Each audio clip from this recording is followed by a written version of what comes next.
రాజకీయ సమీకరణాలు వేగంగా మారుతున్నాయి. మదనపల్లె సీటు 3 పార్టీల మధ్య పేటముడిగా మారే అవకాశం ఉంది. దీంతో ఆశావహుల్లో టెన్షన్ నెలకొంది. చిత్తూరుకు టీడీపీ తమ అభ్యర్థిని ప్రకటించడంతో మదనపల్లె, తిరుపతి స్థానాలపై జనసేన దృష్టి పెట్టిందా? మరోవైపు మదనపల్లె సీటుపై బీజేపీ కన్నేసిందా? కమలం పార్టీకి మదనపల్లె స్థానం కేటాయిస్తే జనసేన తిరుపతి బరిలో దిగనుందా? Was this interesting story?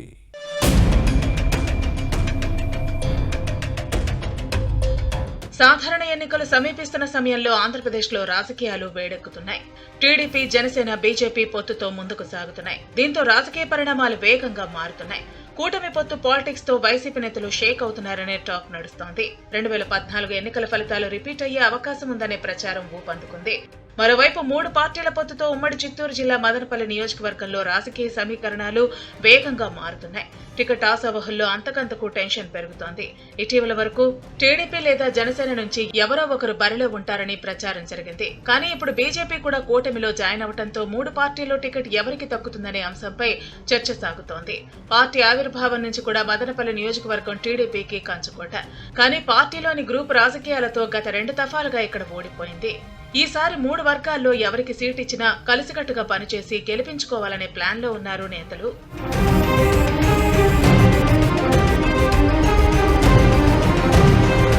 టీడీపీతో పొత్తులో భాగంగా ఉమ్మడి చిత్తూరు జిల్లాలో మదనపల్లె, చిత్తూరు, తిరుపతి అసెంబ్లీ స్థానాల్లో 1 లేదా 2 సీట్లను జనసేనకు కేటాయించే అవకాశం ఉందనే చర్చ సాగింది.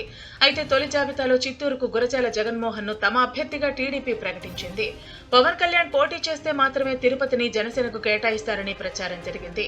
కానీ ఆయన అక్కడి నుంచి పోటీ చేయబోనని లేదని చెప్పడంతో తిరుపతి టికెట్ టీడీపీకే అన్న సంకేతాలు ఉన్నాయి. మదనపల్లె మాత్రం ఖచ్చితంగా తమకే అన్న ధీమాతో జనసైనికులు ఉన్నారు. అయితే చిత్తూరు వైసీపీ ఎమ్మెల్యే ఆరణి శ్రీనివాసులు ఆ పార్టీకి రాజీనామా చేసి పవన్ కళ్యాణ్ సమక్షంలో జనసేనలో జాయిన్ అయ్యారు.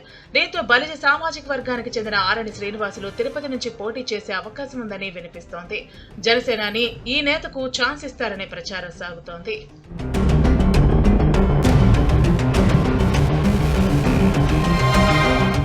మరోవైపు బీజేపీ కూడా ఉమ్మడి చిత్తూరు జిల్లాలో ఒక లోక్సభతో పాటు అసెంబ్లీ సీటును కోరుతోంది. దీంతో మదనపల్లి సీటులో రాజకీయ పరిణామాలు మారిపోయే అవకాశం ఉందని భావిస్తున్నారు.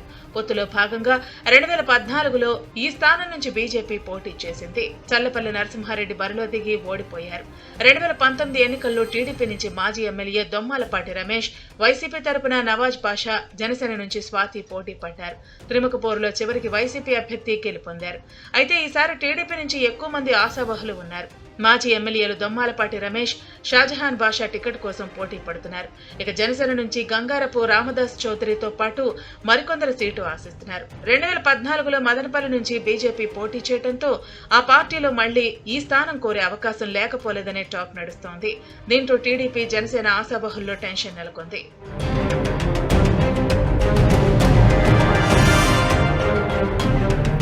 మరోవైపు వైసీపీ నాయకత్వం సిట్టింగ్ ఎమ్మెల్యే నవాజ్ బాషాను పక్కన పెట్టింది. అదే సామాజిక వర్గానికి చెందిన నిసార్ అహ్మద్ కు టికెట్ కేటాయించింది. దీంతో కూటమి నుంచి ఎవరు పోటీ చేసినా ఫ్యాన్ పార్టీ మైనార్టీ నేతను ఎదుర్కోవాల్సి ఉంటుంది.